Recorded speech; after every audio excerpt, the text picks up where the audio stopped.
Hey there, YouTubers. Today I'm going to show you something a little different. This is a radio cabinet that I rescued from the curb. It was about to be thrown away in the trash. I was driving somewhere and I saw it in front of somebody's house next to the trash bin. So I snatched it up as quickly as I could and took off with it. Wasn't even sure what I was going to do with it, but I felt that it needed a second life in one way or another. So let me give you a little tour around it a little bit. It's definitely 1930s era. It's got laminated wood with veneer. It's got a wood veneer is what it has. You can see it's kind of peeling off a little bit right here. Not going to touch that. Better just to leave that alone. It's a huge radio. The cabinet alone probably weighs 15 pounds. I did a little research on it. I can't remember what the name was on it. I think it's a Philco, maybe? Not positive, but it's a model 1923, and it's actually a battery-operated. It was a battery-operated radio for rural areas where people don't have electricity.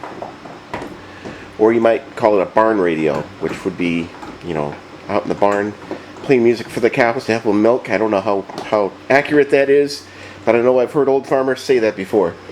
Anyway, this was just a plain cabinet, and I thought it would be really cool to put some sort of a radio back into it and get music coming out of this thing again. So that's exactly what I did. I'll show you a little closer here. It had originally 5 controls in the front. It's now down to 3. These right here. You got power, you got selector, and you got AM/FM. So it's a modern radio that's been put in it. Not just any modern radio. It came out of one of those reproduction antique radios that you see out there today. That they look really cool, but they're not really an antique, and they're not all that valuable. But I'm going to take you around to the back side here and show you exactly what I did. So I took the inner workings. First of all, there's a speaker. It's mounted to the inside. There's the circuit board right there, that's also mounted on the inside.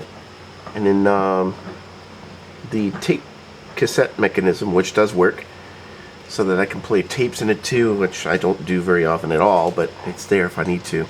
And there's the power supply and the cord. It was very simple just to retrofit this. In fact, I didn't have to do any modifying at all to the cabinet. It just all fit right in. And there's even a shelf up here on the top part in case you ever want to put a Bluetooth speaker in there or something further down the road and have music come through a Bluetooth speaker. But anyway, that's what I did. So I did a little research on this radio thanks to radiomuseum.org. I found out this is a Silvertone model 1923, and it was made in the United States, sold by Sears Roebuck, and it looks like the manufacturer years were 1935 to 1936. And this is a pre-World War II radio. Amazing. And here's a little better image of it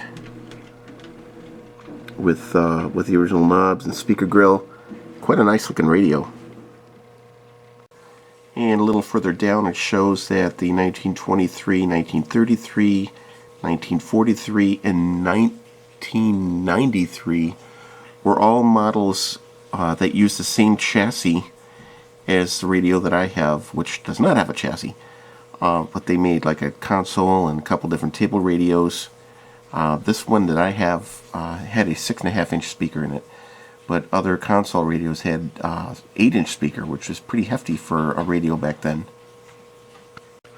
And going a little further down here, it looks like the price of this retail was $39.95, and back in 1936, 37, 38, back before World War II, that was pretty hefty for a radio. Pretty hefty price. Here's a better image of the original dial. It looks like the planet Earth instead of a plane, like I thought it was earlier from that other image. And this is the cabinet that I took the radio guts out of and put into the cabinet. It's a Thomas reproduction radio made back in the 1980s. Not really worth anything, but this cabinet's nice. And further down the road, I might do something with it as well. So back around here to the front, the speaker grill cloth was not there, so I actually got a burlap sack that raw coffee beans come in.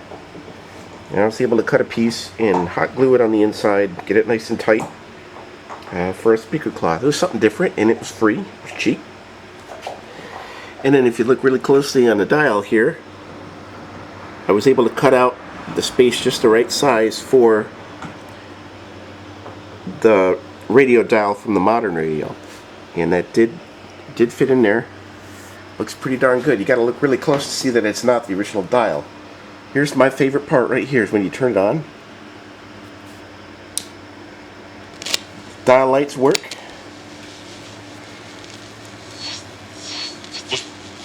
Harry, I don't make any money on Facebook, so they can take the 3 pennies that will be, brought in because of the advertising or something. But it's on Facebook. Joe and there you have it. It's only fitting that AM radio comes through that speaker, but it is capable of playing FM and cassettes as well. Alright everybody, thank you for watching this video. This is a fun project. Talk to you next time.